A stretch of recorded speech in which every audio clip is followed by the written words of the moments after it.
So if you're the kind of person who's always looking for those aha moments, that deeper understanding that really makes things click, then yeah, you're in the right place. In this world we live in, everything's so connected, right? So getting knowledge quickly, really getting it is key. And sometimes the thing that unlocks everything, all these new possibilities, it's actually a tool we might think of as pretty basic. Today we're going deep.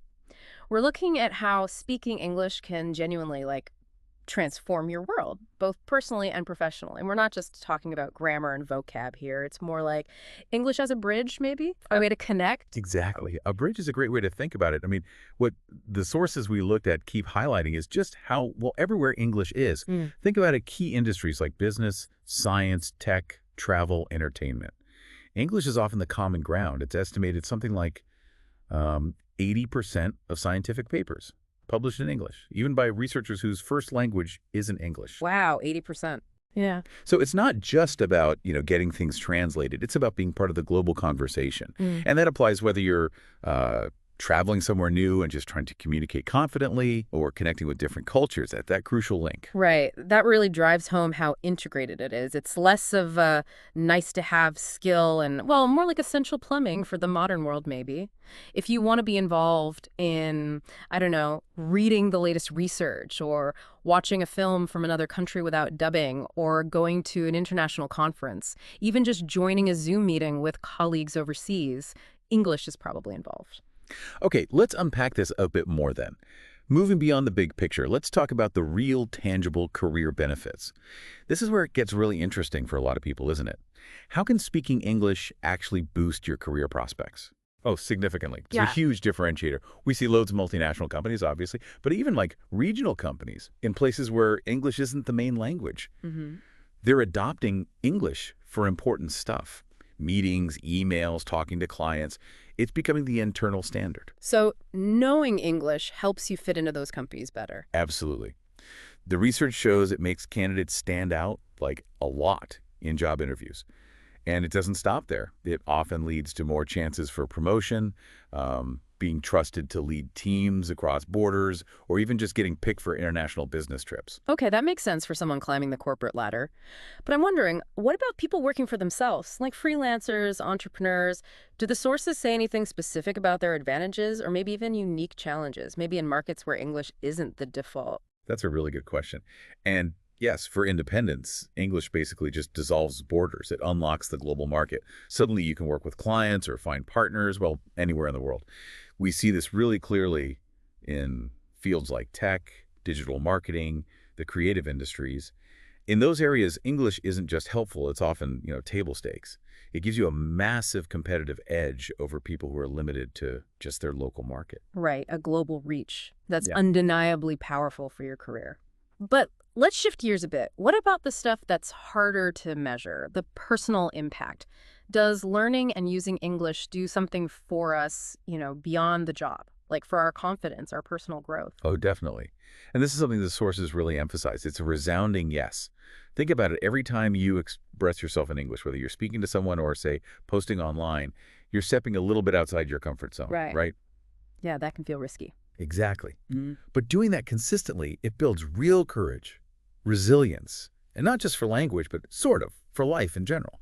And then there are the cognitive benefits, which are fascinating. Cognitive, like how your brain works. Yeah, exactly. There's research suggesting that being bilingual, especially learning English as a second language, can actually sharpen your mind.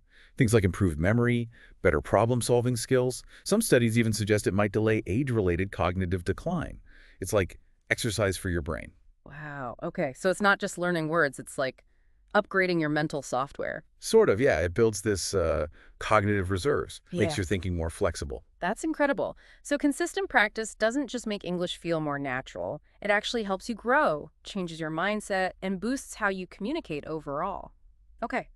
But let's tackle something huge, a big roadblock for so many people. The fear. The fear of making mistakes, of sounding silly, of being judged. That anxiety is real, isn't it?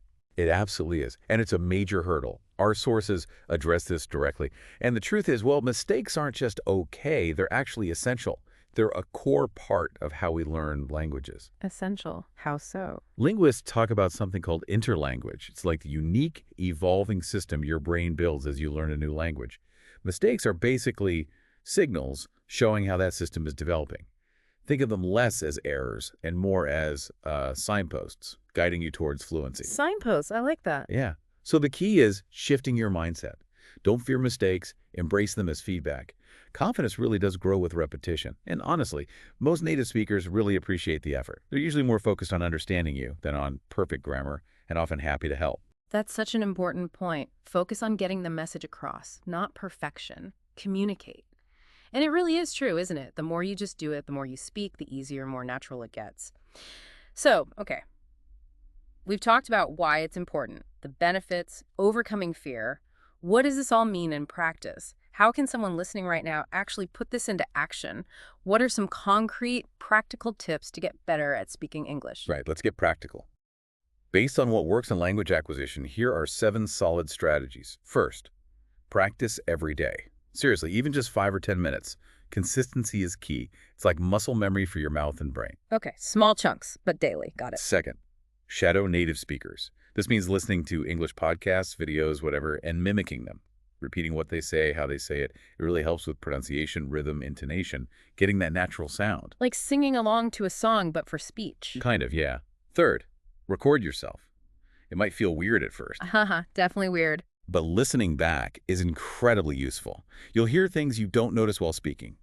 Areas to improve, pronunciation quirks. It's a great feedback loop. Makes sense? What's next? Fourth, use language learning apps. There are tons out there. Things like Duolingo, Babbel for structured practice, or maybe HelloTalk to actually connect and chat with native speakers.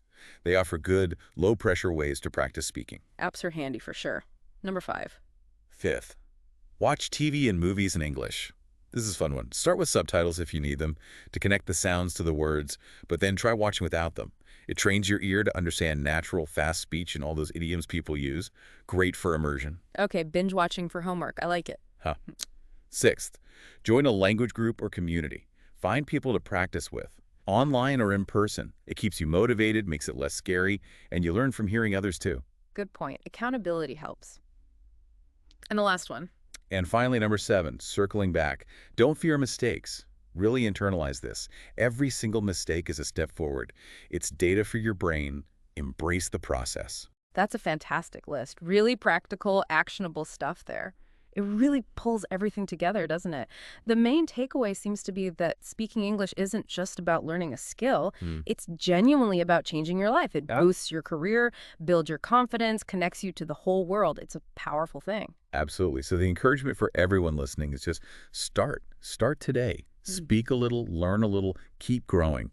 Trust the journey. And remember, you're definitely not alone in this. There are so many resources, so many communities out there to help. So thinking about everything we've dug into English as this global tool, this brain booster, this career accelerator, here's something to ponder. What's one small thing, just one immediate step you feel ready to take right now to start unlocking all that potential for yourself?